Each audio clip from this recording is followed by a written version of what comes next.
Governor Andrew Cuomo resigned on Tuesday under an onslaught of sexual harassment claims, a year after he was largely praised nationwide for his thorough daily briefings and leadership during the COVID-19 pandemic's worst days. The 63-year-old Democrat was combative and chastened at the same time, denying purposefully mistreating women and accusing those calling for his removal of being politically motivated. However, he stated that fighting back in this very heated political atmosphere would cause the state to be in chaos for months. "The greatest way I can contribute now is to step aside and allow the government to go back to governing," Cuomo said in a televised speech. The third-term governor's resignation, which will take effect in 2 weeks, came as pressure mounted in the legislature to impeach him, and almost the entire Democratic establishment turned against him, with President Joe Biden joining those asking for his resignation. The decision comes a week after New York's Attorney General published the findings of an investigation into Cuomo's sexual harassment of at least 11 women. According to investigators, he exposed women to unwanted kisses, grabbed their breasts or buttocks, or otherwise improperly handled them, made suggestive remarks about their appearance and sex life, and created a work climate rife with fear and intimidation. At the same time, Cuomo was under criticism for his administration's failure to report thousands of COVID-19 fatalities among nursing home residents. Lieutenant Governor Kathy Hochul, a 62-year-old Democrat and former member of Congress from the Buffalo region, will be the state's 57th governor and the state's first female governor. Cuomo's resignation, she added, was the proper thing to do and in the best interests of New Yorkers. The Me-Too-era scandal ended not just a career, but also a dynasty. Cuomo's father, Mario Cuomo, served as governor of New York in the 1980s and 1990s, and the younger Cuomo was frequently touted as a possible presidential contender. Even as the controversy grew, he planned to run for re-election in 2022. Republicans celebrated Cuomo's resignation, but called for impeachment, which would bar him from seeking for government again. "This resignation is only an attempt to escape real accountability," said state GOP head Nick Langworthy. "I respect the governor's decision," Biden said at the White House. Simultaneously, he stated that Cuomo had done a terrific job on infrastructure and voting rights, which is why it's so sad. "From the start, I simply requested the governor to cease his aggressive behavior," Lindsey Boylan, the first woman to publicly accuse Cuomo of harassment, tweeted Tuesday. "It quickly became obvious that he was unable to do so, instead assaulting and blaming victims to the bitter end."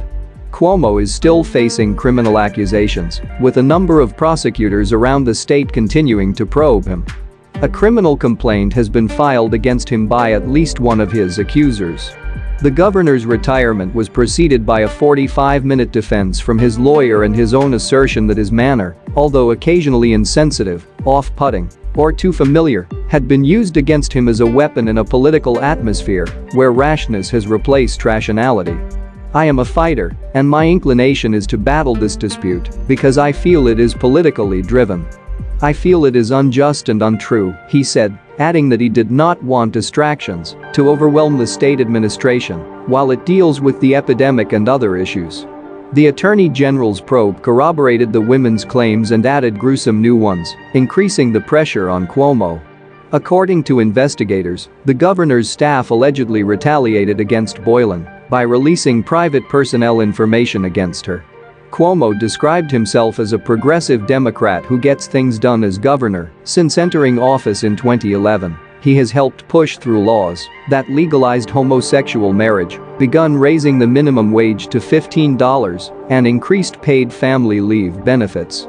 He also supported large infrastructure projects, such as a new Hudson River Bridge named after his father.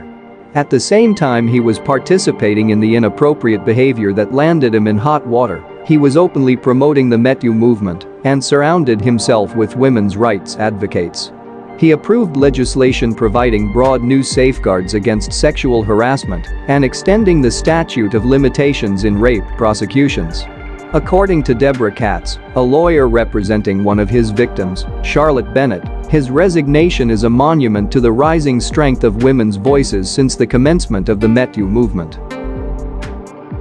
Cuomo's national popularity skyrocketed during the horrific spring of 2020 when New York was the deadly hub of the nation's coronavirus epidemic, and he became President Donald Trump's main adversary in many Americans' thoughts. Cuomo's tough-minded, yet sympathetic speech made for compelling entertainment well beyond New York, as he strongly advised people to remain home and wear masks, while Trump dismissed the epidemic on many occasions.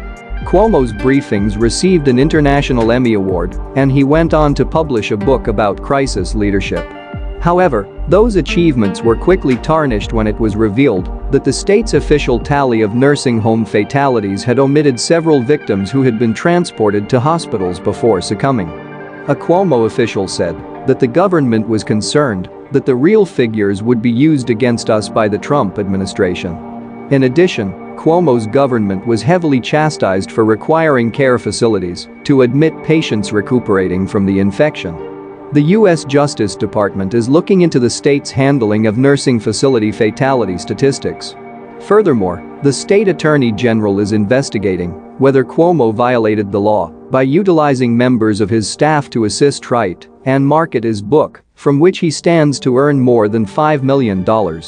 Former aides told accounts of a harsh work environment as the governor faced mounting criticism for his aggressive and often spiteful treatment of rival lawmakers and his own employees. Cuomo has been separated from novelist and activist Kerry Kennedy, a member of the Kennedy family, since 2005 and was romantically linked with TV lifestyle celebrity Sandra Lee until 2019. He has 3 adult daughters, to whom he made an appeal when he stood down. "I want them to know, from the bottom of my heart, that I have never, and will never, purposefully insult a woman or treat any woman differently than I would like to be treated," he added. "Your father made blunders. He also apologized. And he grew as a result of that. And that is the meaning of life." Cuomo began his political career as his father's hard-nosed and frequently brutal campaign manager, then went on to serve as New York Attorney General and U.S. Housing Secretary under President Bill Clinton before being elected governor in 2010. In recent years, New York has seen a number of high-level politicians fall from favor. Governor Eliot Spitzer resigned in 2008 as a result of a prostitution scandal. Representative Anthony Weiner was sentenced to jail for sexting with a 15-year-old girl. Attorney General Eric Schneiderman resigned in 2018 after 4 women accused him of sexual assault. In addition, the top 2 leaders of the legislature were convicted of corruption.